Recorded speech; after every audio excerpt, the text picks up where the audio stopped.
Pod studničním vrchem, po staletí prověřenými metodami a stále v úctě ke svému zakladateli, Vincenzi Prysnicovi, zde voda léčí.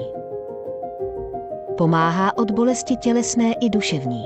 Genius loci je zde všeobjímající, stejně jako úchvatné výhledy na hřebeny Jeseníků. Proč byl Vincenz Prysnic fenomén své doby? V čem tkví tajemství pozitivních účinků léčby studenou vodou? Kdybychom měli Prysnicovy lázně navštívit a proč dbát na prevenci? Ptáme se hlavního lékaře Prysnicových léčebných lázní, pana primáře Jaroslava Novotného. Dobrý den, pane doktore. Dobrý den. Já vás moc vítám a začnu takovou záludnou otázkou. Jak je možné, že je mi u vás v Prysnicových lázních vždycky tak dobře? Já bych řekl, že to místo je, jak se říká obecně, genium loci. Když se vlastně postavíte tady před Prysnicovy lázně, před tu hlavní budovu a rozhlédnete se do okolí, tak vidíte vrcholky Hrubého Jeseníku, který se rozprostírá de facto kolem celých lázní. A je to tak nádherný pohled, jak kdybyste se dívala do překrásného obrazu, který namaloval nějaký významný světový malíř. Takže to si myslím, že je jedna věc. A druhá, která s tím možná hodně souvisí, je to, že tyto lázně cirka před těmi 200 lety založil Vincenz Prysnic, místní rodák tady z Grafenberku, který byl de facto zakladatel moderní vodoléčby. Máme spoustu hezkých lázní, spoustu krásných lázní a protože je znám prakticky všechny, tak mohu vždycky potom posuzovat a tady tohle místo na mě teda vždycky působí úplně zvláštním způsobem velmi dobře a úplně se tady jakoby sklidním. Jo, má to takový zvláštní efekt, tak proto jsem se na to chtěla zeptat, jestli nemáte nějaký tip, čím by to mohlo být. Jako typ těžko říct, protože jsou věci mezi nebem a zemí, které se těžko dají vysvětlit vědeckými teoriemi nebo nějakou logikou. Ty zkrátka buď cítíte, nebo necítíte. Jo? A to je přesně vlastně prostředí tady Prysnicových léčebných lázní, protože já nepocházím odsud z Jesenicka, pocházím od Brna, a dostal jsem se sem víceméně určitou shodou náhod, kdy jsem nějakou dobu pracoval i v Hradci Králové na klinice a chtěl jsem jít za horama. To znamená, vybral jsem si místo, které je obklopené horami. No a to bylo tady jako Prysnicovy lázně a to je přesně o tom, někam jdete, neznáte to a buď to na vás nezapůsobí a se tam třeba pár let a zase se posunujete dál, anebo to místo na vás zapůsobí tak významně, že už vás nepustí. A to je přesně o tom, co říkáte vy, ráda se sem vracíte a já jsem tady zase tak rád, že bych odsud nikam neodešel. Já trošku musím, nedá se nic dělat, ale nerada vždycky, velmi nerada odjíždím. Vrátím se k tomu, co jsme vlastně už nakousli, a to je fenomén Vincence Prysnice. Jestli byste mohl říct, že, a je samozřejmě faktem, že z těch jeho nějakých minimálně vodoléčebných metod a obecně metod vychází i vaše současná léčba, ale jestli byste mohl říct, čím nejvíc se vlastně necháváte inspirovat teď aktuálně při léčbě vašich pacientů nebo klientů? My vlastně jakoby v rámci odkazu na myšlenky a postupy vodoléčebné Vincenze Prysnice jsme vybudovali venkovní balneopark Vincenze Prysnice, který je přístupný nejenom našim pacientům, klientům, ale je přístupný i turistům, návštěvníkům zdaleka nebo zblízka, místním občanům a je to opravdu jedna z rarit, kterou využívají lidé velmi intenzivně, cirka od dubna do konce října. Potom se ten balneopark musí vypouštět. To znamená, to je de facto ten základní princip používání vodoléčby podle Prysnice. To znamená používání chladné vody na různé zdravotní potíže. A my v rámci lázeňské léčby, tady potom v budově třeba Prysnice, používáme dvojfázové nebo jednofázové Prysnicovy koupele. Dalo by se říct, že skotské střiky jsou taky jakýmsi takovým tím modernějším projevem Prysnicovy vodoléčby, případně střídavé nožní koupele a různé zábaly teda Prysnicovy, ať celotělové, tak částečné. Prysnicův zábal známe úplně všichni. A mohla bych se zeptat, jak to vlastně funguje. Jestli byste mi vysvětlil vlastně, co je ten, a našim posluchačům, co je vlastně ten prazáklad toho, že ten Pryznic opravdu funguje. Protože vím, že jsem slyšela mockrát za svoje dětství, dáme na to Pryznice a aplikujeme to vlastně. A bylo to, ať už jsem měla angínu, anebo když jsem měla vyvrknutý kotník, vlastně úplně všude mi ta maminka dávala ten Pryznicův zábal. Tak co mě vlastně pomáhalo v té době?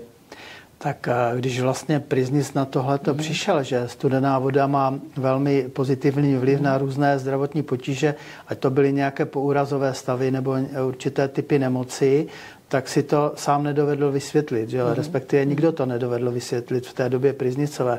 Čím to je způsobeno. Teď my už to víme, protože máme samozřejmě pokročilou vědu a víme o tom, že de facto právě ta přikládání těch studených zábalů nebo studených polovů způsobí jakési samouzdravné pochody v organismu, které jsou způsobeny vlastně změnou neurohumorálního rozpoložení lidského organismu. Teď jsem to řekl trošku odborněji, ale teď to zpřístupním laické veřejnosti ve smyslu tom, že opravdu ten chlad, kterým působíme buď na celé tělo, když dáme třeba celotělový Pryznicův zábal, nebo lokálně, když si třeba podvrtneme kotník a tak dál, tak způsobí to, že v tom místě té aplikace tím chladem vlastně de facto zlepšíme a zrychlíme prokrvení tého místa. To znamená, ta krev tam přináší ty látky, které způsobují hojení nebo úzdravu a rychle odnáší a odbourává ty látky, které tam vznikají na základě toho traumatu nebo nějaké té zdravotní komplikace. Čili protizánětlivé, řekněme. Přesně tak. Ty zábaly, to je přesně protizánětlivý, ale tím, a to je obecně známá věc, když chladíte, tak působíte i protibolestivě. Protože vlastně ten chlad působí na ty zevní receptory, které nám zprostředkovávají právě bolest. Bolest uvědomujeme si proto, aby jsme věděli, že organismu něco chybí nebo má nějaký problém, s tím je nutné něco dělat. To znamená, když víme o tom, že jsme si podvrtli kotník, nepotřebujeme už tu informaci, že nás to bolí, ale potřebujeme tu bolest tlumit tak, aby vlastně zase sekundárně přes centrální nervový systém tou bolestí se nezvýrazňoval nebo nestupňoval určitý průběh toho zánětu. Čili to trošičku utlumí ty přenosy. Ano, přesně tak. Jo. Dojde tam k určitému přerušení právě jakoby toho nepříznivého bludného kruhu, kdy nějaký handicap zdravotní způsobí bolest. Ta bolest zase působí na mozek nepříznivě a ten mozek zase nepříznivě ovlivňuje tu oblast, která byla třeba nějakým způsobem postižena. Takže dochází k podstatně rychlejšímu hojení a zlepšení a zmírnění právě těch potíží. Vyjma těch lokálních zábalů jsem si jednou zažila tu hrůzu, když mě dali vlastně do ledového prostěradla celou, takže, ale to je vlastně taky ten Pryznicův zábal, by se dalo říct, že jo, zabalit do studeného a pak pod peřinu mě strkali. To je přesně tak, no. A to dělali správně, teď se to moc často nedělá, respektive možná už se k tomu zase poslední roky vracíme, ale tento typ právě boje proti vysokým teplotám. Jo, to je hlavně u dětí. Ty teploty dosahují víc jak 39 stupňů, až třeba ke 40 stupňům Celsia. A u dětí rychle dochází k tomu, že oni mají potom i zrakové, sluchové halucinace, jsou zmatené.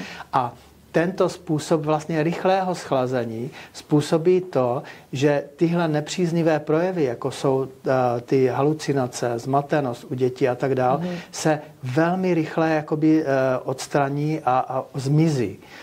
Je důležité teplotu lidského organismu držet pod těch 39 stupňů, to znamená za každou cenu se snažit tu teplotu snížit a toto je vlastně metoda, která nijak nezatěžuje organismus, protože když užíváte léky, co znamená polknete tabletu, tak ta se rozprostře v celém organismu. Samozřejmě způsobí to, že ta teplota klesne, ale ten pokles teploty není tak rychlý, jako když použijete ten celotělový Pryznicův zábal. A sice první reakce je takový ten šok, je to hrůza. I pro to dítě, ono vykřikne třeba, ale potom obrovská úleva. Takže byste doporučil i vlastně třeba u malých dětí nebo miminek, protože teď u mě je to aktuální, mám holčičku 1,5 roku a prošli jsme si nějakou asi 6., 5., 6. nemocí nedávno a je teda pravda, že tam jsem se už trošku jako bála, protože najednou a bez jakýchkoliv jiných příznaků, že ta vyrážka vlastně přišla až potom a najednou ona měla prostě přes 40 teplotu a byla taková ta jako apatická už.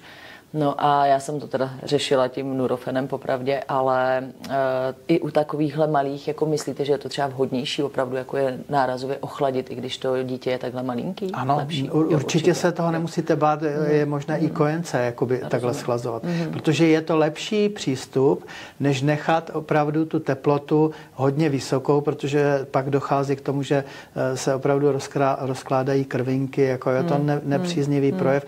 Pak ten organismus i toho malého dítěte se delší dobu vyrovnává jakoby s tou rekonvalescencí toho projevu jako nepříznivého. Takže nebát se. Studená voda, respektive aplikace studené vody, buď formou pryznicova zábalu nebo nějakého polevu, v žádném případě vám nemůže uškodit. V žádném případě. Tam nejsou žádné kontraindikace. Rozumím. A tak jsme vlastně trošku přešli k tomu tématu, teď je to malinko atraktivní, hodně na Instagramu to frčí, otužování.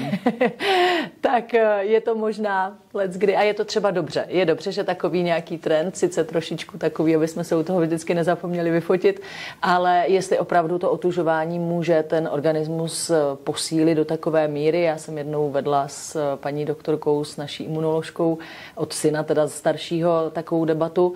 No a ta říkala, že zásadně prostě otužovat, že jako je tedy zastánce tady tohodle a sprchování prostě ráno studenou vodou a u těch dětí a že to za rok bude všechno lepší. No, já jsem přesně zastáncem téhož, nakonec to dělám i sám na sobě, mý synové taky. Dalo by se říct, že jsme odkojeni opravdu pryznicem, jako s určitou nadsázkou.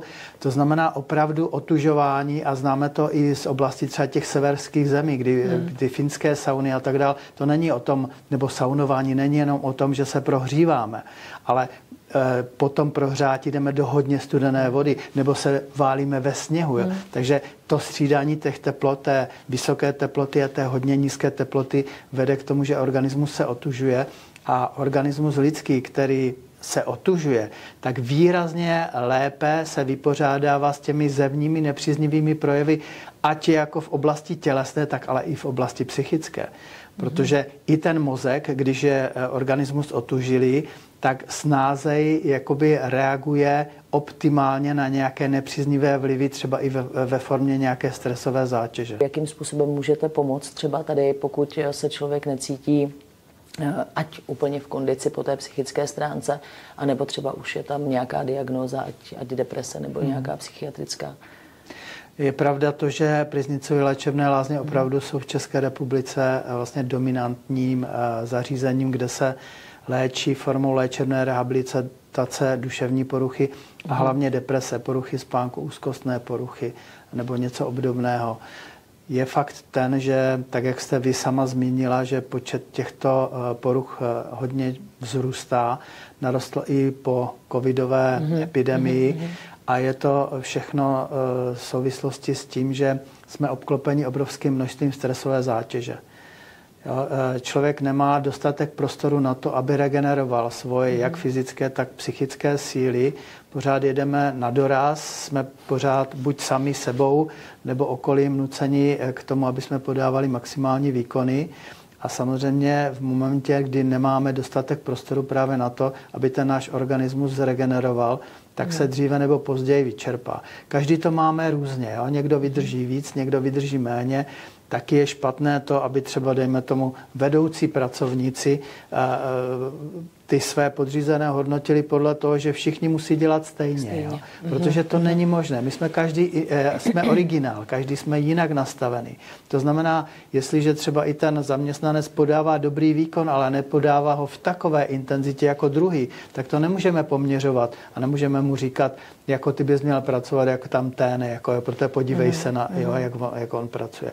Každý opravdu bychom měli znát své schopnosti a výkonnost a i ty, co stojí nad náma v té pracovní hierarchii, by to měli vědět a v případě, že ten člověk opravdu podává dobrý výkon, ale třeba ne v takovém množství, tak to akceptovat.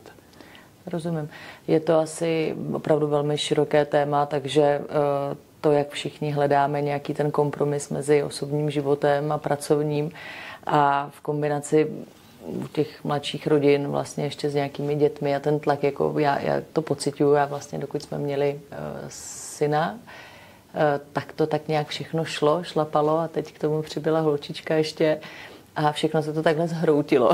Tak jak to všechno drželo, tak se to zhroutilo a mám pocit, že nestíháme jako vůbec nic.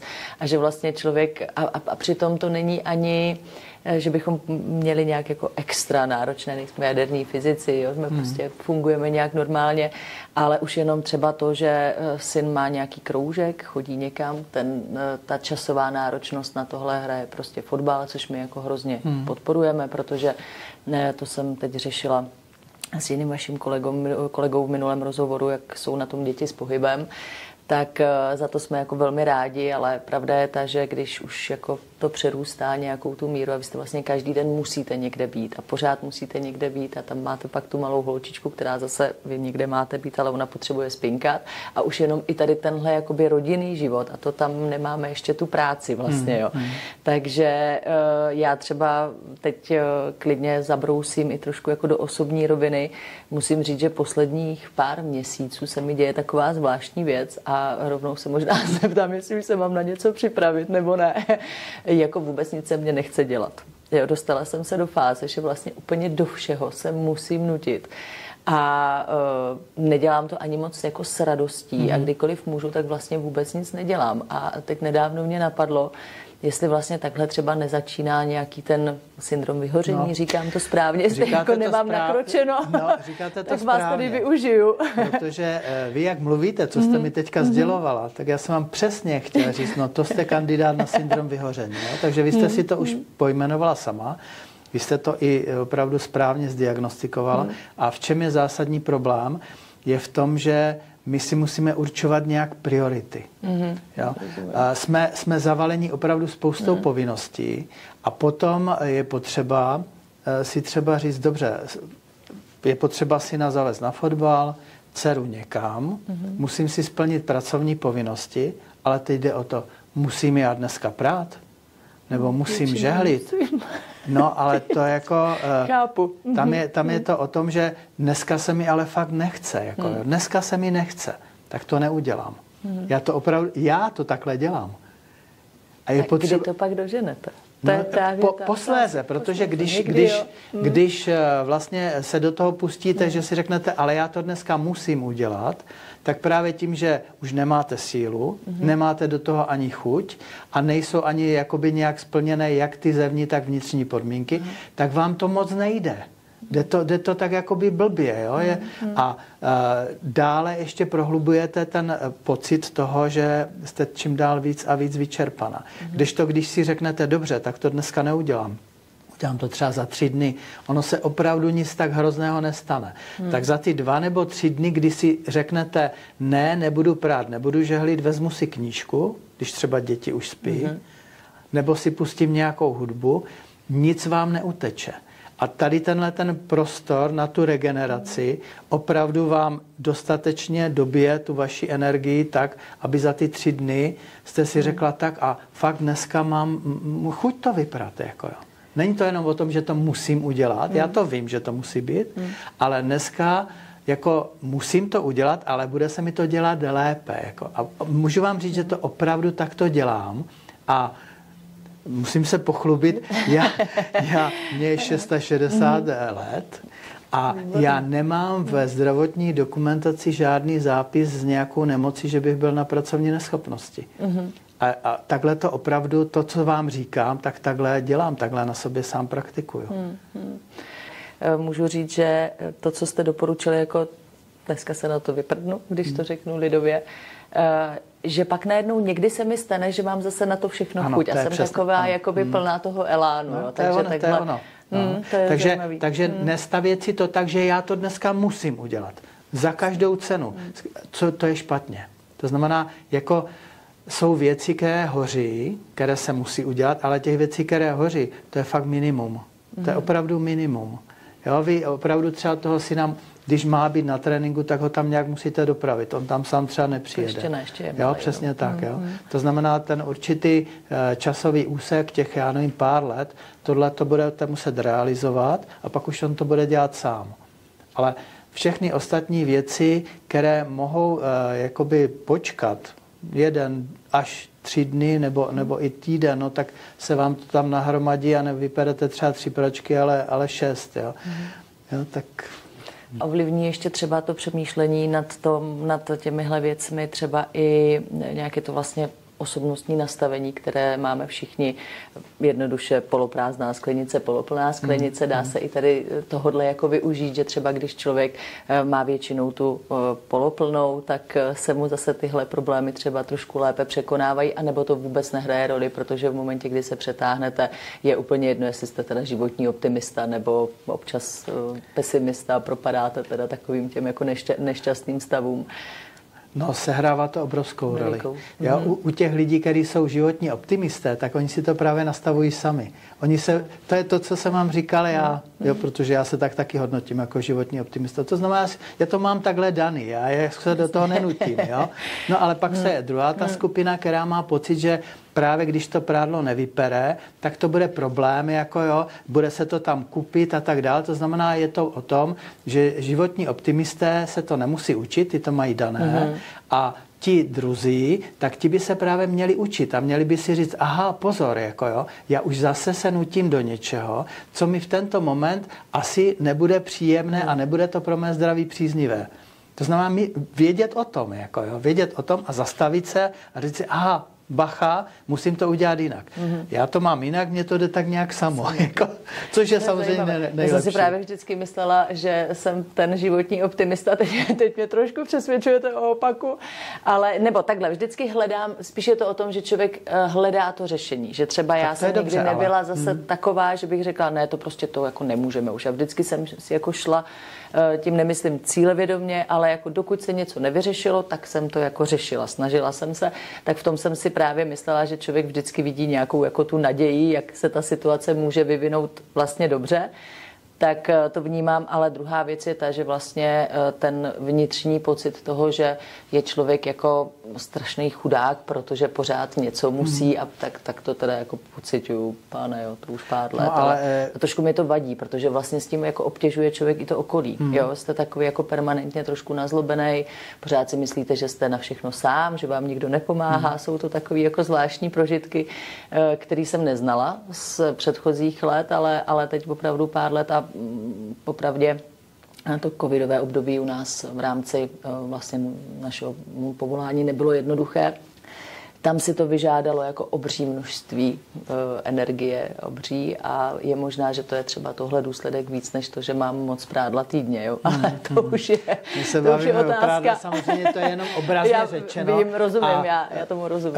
Já bych ještě upozornil na to, že nikdy není nic černobílé. Jo? Všechno má obrovské množství svých odstínů. To znamená, já když mluvím o jakoby tom životním optimismu a pak je na druhé straně takový ten životní pesimismus, tak mezi tím je tisíce odstínů. Jo, to znamená, nemůžeme říkat, že to je tak nebo tak, ale je možné, i mně se stane, jako opravdu, jo, nemůžeme zase mluvit o tom, že nikdy, že se dostanu do situace, kdy na mě padne jakýsi splín, jo, ale je to výjimečné. To znamená, ono to tak, jakoby ten život přináší určité jak pozitivní, tak i nepříznivé průběhy a je potřeba se s tím právě nějak vnitřně vypořádávat, takže jak se lidově říká, co vás nezabije, to vás posílí. Jo, a je to pravda. Jsou nějaké třeba metody, které potom, když už vaši klienti, pacienti vlastně přijdou k vám a řeknou, tohle už mi prostě přerostlo přes hlavu, tohle už jsem nezvládla, potřebuju pomoct, tak čím oni si tady projdou, předpokládám, nějakými konzultacemi a jak pomáháte těmhle klientům? Tak ta léčba je složená vlastně z několik sekcí a to je jednak vždycky při tom vstupu toho pacienta vyšetří lékař, v tomto případě teda pokud to jsou psychické potíže, tak psychiatr, případně i atestovaný rehabilitační lékař, psychiatr. A ten podle těch informací, který získá od toho pacienta, tak mu pak nastaví ten léčebný program, který se stává samozřejmě také z té vodoléčby, z části i priznicové, protože to je přesně o tom, když jsme už ve stavu jakoby totálního vyhoření a tu energii nemáme, tak ty priznicové procedury tu energii dodávají, jakoby úplně tak jakoby spontánně, jo? Ta chladná voda, respektive třeba střídání té teplé a chladné vody, nebo teplého a studeného podnětu. To znamená vodoléčba, potom třeba i kombinace vodoléčby a elektroléčby, kdy takzvaná 4komorová galvanická lázeň slouží buď to u pacientů nebo u lidí, kteří jsou roztěkaní, úplně rozběhaní, neklidní. Tak buď to je sklidňuje, nebo naopak u těch pacientů, kteří jsou totálně vyšťavení, vyždímaní, tak zase jim dodává energii a případně potom právě se do toho včleňuje i psychoterapie, ať individuální nebo skupinová. To znamená psychoterapie, která nám přináší jakousi zpětnou vazbu, nastavuje nám zrcadlo. To je vlastně to, co jsme si před chvilkou tady povídali o tom prádle. Tak nám nastavuje zrcadlo v tom, že toto dělám dobře, a pozor, tohle to nedělám úplně dobře, tam bych měl změnit svůj za prvé přístup k té dané věci a za druhé i přístup k tomu řešení těch věcí. A naučit se s tím pracovat. To, co jste říkali, jak vlastně přirozeně ta priznicová léčba vlastně funguje, jak je asi, ona je zřejmě primárně nějakým doplňkem toho nebo podporou vlastně toho těla, toho organismu, toho zdraví. A já jsem si vzpomněla přesně, jak jste zmiňoval i tu saunu, tak já mám teda saunování velmi ráda, ale teď nám vyrostly sauny všude jako po dešti, ale ve své podstatě všude vám jako dají tu sprchu jenom. Jo. A já, jak tam nemám ten ochlazovací bazének a nemůžu z té sauny, protože chodím teda do té klasické finské, opravdu mám ráda takový to, kdy to fakt jako pálí a nemůžu pak skočit do té studené vody a musím říct, že opravdu vlastně já se celou tu dobu v tom horku těším právě na ten moment, až skončím v té úplně ledové vodě, do které bych teda zřejmě jako bez toho předchozího prohřátí jako nikdy nevlezla. Ale že vlastně mnohem víc se mi potom líbí to samotné schlazení, nebo mám z toho lepší pocit, než teda to, když se jako potím v té sauně. Jo. Takže opravdu to využití asi té studené vody má jako velmi příznivý účinek na ten organismus, jestli to tak jako opravdu je. Vnímám to správně. Vnímáte to správně a přesně s tím saunování správné má být vždycky zakončeno v bazénku nebo v nějaké kádi, nebo v nějakém sudu, nebo ve sněhu. Vlastně člověk musí vydržet nějakou dobu, že jo, v té studené. Když si jako na sebe pustím sprchu nebo vyklopím teda to vědro, které bývává, tak jako vlastně ano, teď to zastudí v ten moment, to se mi děje v tom bazénu, že jo, jako strašně to studí a to fajn a to příjemný vlastně přichází až třeba po 10-15 vteřinách a dál, co tam člověk tohle to nikdy sprcha nebo polévání nemůže jakoby udělat. To znamená, tam, když jste v tom bazénku, tak opravdu ta voda, ten chlad vás obejme celou. Když se sprchujete, tak ty kapky dopadají na tu kůži v určitém rozptylu. Jako to není jakoby souběžná, soustavná jakoby hladina vody chladné. Jako, a nehledě na to, že to je v tenké vrstvě, to znamená v momentě, kdy to dopadá na tu rozehřátou kůži, tak se okamžitě ohřívá ta voda. Takže nikdy nemá takovou teplotu jako ta voda v tom bazénku. Když se bavíme o těch všech vlivech přírodních, tedy, které pomáhají potom pacientům, tak mezi velmi důležitý faktor patří i místní ovzduší. Jeseníky jsou klimatické lázně? Ano, jeseníky mají vlastně jakoby přírodní léčivý zdroj klima a je to způsobeno tím, že tady je převaha jihozápadního proudění přes ten masiv hrubého jeseníku a tím, že tady nejsou žádné továrny široko daleko, tady jako opravdu neuvidíte, že by se někde kouřilo z komínu nebo se tady dělala nějaká jiná jako průmyslová činnost a od Baltského moře sem dokonce se dostávají jonty vzduchu, to znamená i... Jako slan ano. Takže to klima jakoby v jeseníku je velmi takové specifické a speciálně třeba pro pacienty, kteří se léčí s dýchacíma cestama a na druhé straně i pro ty duševní poruchy, protože ty jonty jsou nějak nabité, mají plusy nebo minusy, jsou pozitivní a negativní ionty, které se pohybují v ovzduší a tady převažují negativní ionty v jeseníku a paradoxně negativní ionty mají pozitivní vliv na zdraví organismu. To je věda, to je věda. Je to jednoduché, protože když si řeknete, tak vlastně má se něco zlepšit, což je do plusu, tak u toho iontu je to obráceně. To znamená, jakoby zlepšují ty negativní ionty. To je velmi zajímavé. A to už jsou spíš vědecké záležitosti. Když tedy sem člověk dorazí, ať už na nějaký ten úplně krátký pobyt, takový ten relaxační, anebo řekněme ten medical wellness, týdenní pobyt, kde už určitě zvládnete spoustu věcí s tím člověkem udělat ku prospěchu jeho, tak co vlastně kromě té léčby jako takové, stravování a té obecně péče přímo tady v domě, ať už je to Priznic nebo některý z jiných léčebných domů, tak co může všechno zažít u vás ještě? Protože k těm lázním vždycky patří nějaká jako kultura, nějaký ještě ten doplňkový program, kdy vlastně, když se tohle všechno sejde, tak potom funguje vlastně to léčení, ať už jsou to prameny nebo peloidy a prostě cokoliv člověk využívá komplexně. Vy jste říkal, je to obtížné se sem dostat, je to daleko. A to je všechno, jak se říká, jedna mince má dvě strany. To znamená, a tím, že to je daleko, tak zase je tady větší klid, což je taky důležité a stačí někdy i třeba ten víkend nebo prodloužený víkend na to, když jste v prostředí, kde je opravdu klid. Vyrazíte tady, protože je tady rozsáhlé prostředí, které je hodně zalesněné. Je tady spousta luk, jako je tady spousta takových těch lesních pěšinek a tras, ať je pro pěší, tak cyklotrasy. Takže vyrazíte do toho lesa a jdete vlastně a skoro nikoho nepotkáte, nebo občas někoho. Většinou někoho potkáte, pozdravíte se vzájemně, je taková jakoby vnitřní pohoda jako v té oblasti. A samozřejmě teda kromě té, jak jsme mluvili o té léčebné rehabilitaci nebo medical wellness, tak opravdu tím druhým nejzásadnějším pozitivním fenoménem je příroda tady v Jeseníku a kolem Jeseníku. Vlastně je to o tom, co jsem říkal na začátku, když se postavíte tady před Priznicovou sanatoriu a rozhlédnete se dokola, tak vidíte jenom samé krásné lesy. Tady dokonce ani nevidíte, nebo jenom z té jedné strany, ty pozůstatky kůrovce. A je to tím, že ty hory, i když byl ten špatný rok, tak zadrželi dostatečné množství vlhkosti a vody, že ten kůrovec se teda opravdu na těch stráních toho hrubého Jeseníku tak nerozmnožil, aby teda ty lesy tak zdevastoval, jako třeba jinde v České republice. A samozřejmě kromě té přírody, ale to bych řekl, že je i pro mě, co tady bydlím jako opravdu 40 let, tak je pro mě pořád jakoby to nejzásadnější, ta příroda. Příroda léčení, genius loci, to znamená myšlenka a odkaz a přínos Priznice pro současnost. A potom opravdu taková ta panenská příroda, kdy stačí tady vyjít, já nevím, 200-300 metrů nad Priznic a jste úplně jakoby v nějakém jiném světě.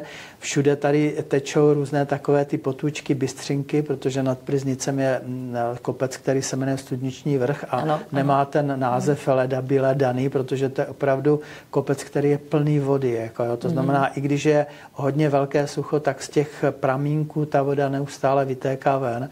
Takže i když jdete, můžete se schladit anebo se kdekoliv napít, protože v okolí Priznicových léčebných lázní je asi 80 pramenů a studenek pitných, které slouží i k tomu, když člověk opravdu vyrazí, nemusíte si ani brát sebou žádné nějaké ty butelky a vždycky, kde se máte kde osvěžit a napít se čisté pramenité dobré vody.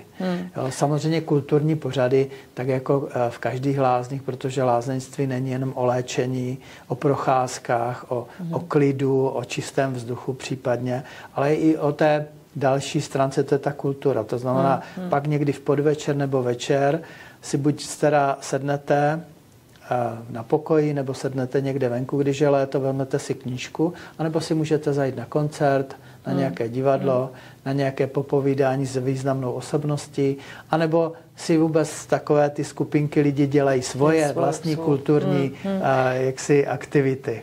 Vznikají třeba nová přátelství tady v Lázníku? Určitě ano. Vždycky bylo lázeňství spojeno s tím, že tam vznikají přátelství, vznikají třeba nové lásky. Jako vemte si to tak, že třeba opravdu někdo žije v partnerství, ať to je teda partnerství běžné nebo manželství roky, a je nespokojený, ať žena nebo muž, jako jo, vlastně hledá jakoby sám sebe a hledá třeba něco jiného, jo. A pak někde natrefíte, může se to stát a není to ojedinělé. A můžu vám říct, že pak mi třeba ty lidé, co se tady seznámili a co se posléze třeba vezmou, tak jakoby opravdu přijedou třeba po 5, po 6 letech. Přijedou se ukázat, že my jsme se poznali tady v Jeseníku a je nám spolu strašně pěkně. Jako, jo. Takže samozřejmě, že se stane, že se tady seznámí lidé, s který není spolu posléze pěkně, ale ty sem nejezdí. A jasně. To je zpátky, nebo říkáte... Máte tu dobrou zpětnou vazbu, že se to povedlo. Mám tu pozitivní zpětnou vazbu. To znamená, je to takový ten pocit, jako jo, je to prima, je to fajn. Já říkám, já v tom lázeňství vidím jenom samá pozitiva. Je to prostě, samozřejmě člověk vlastně jezdí léčit nějaké zdravotní obtíže nebo ulevovat zdravotním obtížím a to je zrovna to, co třeba já jsem, o čem jako často přemýšlím a často říkáme našim klientům vlastně a ten věk, kdy jim to začínáme říkat, se snižuje a snižuje, protože jako jezdit do lázní není teď doménou 70níků nebo prostě v vyšším věku. Dneska si myslím, že slyšíme od spousty našich klientů, je nám 40, tak už opravdu mě je 40 a vím, co mi dělají záda. Jo. A sedíme všichni, že to je taková zase ta spojená prostě nádoba, všechno se vším, ale mnoho klientů už řekněme toho středního věku by mohlo využít lázně a ten záměr my máme, aby jsme je co nejvíc jako uvedli do té problematiky, co všechno strašně fajn, hezkého můžou zažít. A vlastně, když často stojí třeba, a řešíme to s klienty, stojí před nějakým dilematem, dobře, no tak já buď můžu jít do lázně, nebo pojedu někam do Turecka, nebo do Egypta, pojedu jako k moři. A já jim říkám, jasně, tak tam si zase lehnete. Jo, tam vlastně, ty tam budete mít, speciálně v tom Turecku, budete tam mít jako strašně moc toho jídla. Ono je jako zdraví, to jídlo, co si budeme povídat, tam je to dobrý, ale budete ho mít jako strašně moc. Takže budete pořád předspaní a budete vlastně pořád jenom ležet v tom rezortu. To je varianta jedna, a pak je druhá varianta, že si zajedete udělat opravdu něco pro vaše zdraví a vlastně ta investice nebude jenom, vy investujete do moře, který nemáme, já tomu rozumím, jo, protože u moře je samozřejmě krásně, ale pak už moc nic u takové té klasické dovolené nezažijete. A pak když zainvestujete do vašeho zdraví a vyrazíte třeba do Jeseníku, tak mně přijde, že vlastně to spektrum možností plus ta přidaná hodnota, že se o vás někdo stará. Někdo vás léčí, někdo vám třeba poradí, někdo vás naučí cvičit, vy si sebou ještě navíc domů odvezete nějaké poučení a doporučení, tak si myslím, že vlastně v konci mě pořád teda u mě vítězí to zajet si třeba na ten týden do lázní víc, než odletět na dovolenou. To co ono, to je asi... Je to těžký, ale říkat lidem jako traf čas nějak, jo, ale... Já bych to řekla asi takto, že pokud nemáme žádný zdravotní problém, tak proč bychom nemohli vyjet do Turecka nebo do Egypta? Cítím se dobře, opravdu po stránce psychické, po stránce fyzické, nic mě nebolí, jsem v pohodě, no tak si jedu opravdu na dovolenou, kde si lehnu k moři, kde si tam někde pojedu na výlet, jako jo, užiju si to, včetně toho dobrého jídla, ale opravdu s mírou, jo, protože člověk by se neměl předspávat. No ale v momentě, kdy začnu mít jakýkoliv zdravotní problém, to znamená, začne mě bolet v zádech a to můžou být opravdu projev jako psychosomatický, nejenom jako záda, jakoby bolesti způsobené tím, že vám vyhřezne plotenka nebo že se vám nějak stahují paravertebrální svaly. A nebo opravdu to, co jste říkala vy, že cítím se unavený, jako jo, potřeboval bych se sebou něco dělat. To znamená, tam už není špatné se tak zamyslet nad tím, ano, tak já pojedu vlastně na dovolenou, protože si koupím jako léčbu v lázních a tu dovolenou spojím s tím, že vlastně o sobě něco zjistím něco o svém zdravotním stavu.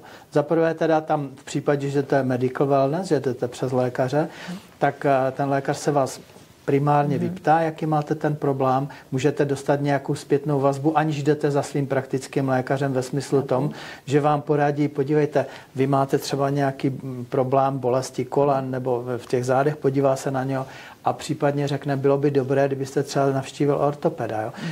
Ono někdy člověk nad tím uvažuje sám, že se řekne, no ty kolena už mi bolí další dobu, měl bych jít ortopedovi. Ale pořád není na to čas, jako to je to, co jsme se... Jo? Takže když vám to ale pak řekne doktor, že byste si měla zajít k ortopedovi, tak si řeknete, aha, tak už mi doktor říká, že bych měl jít k ortopedovi, tak asi za ním půjdu. To znamená, to je o těch prioritách. Jo?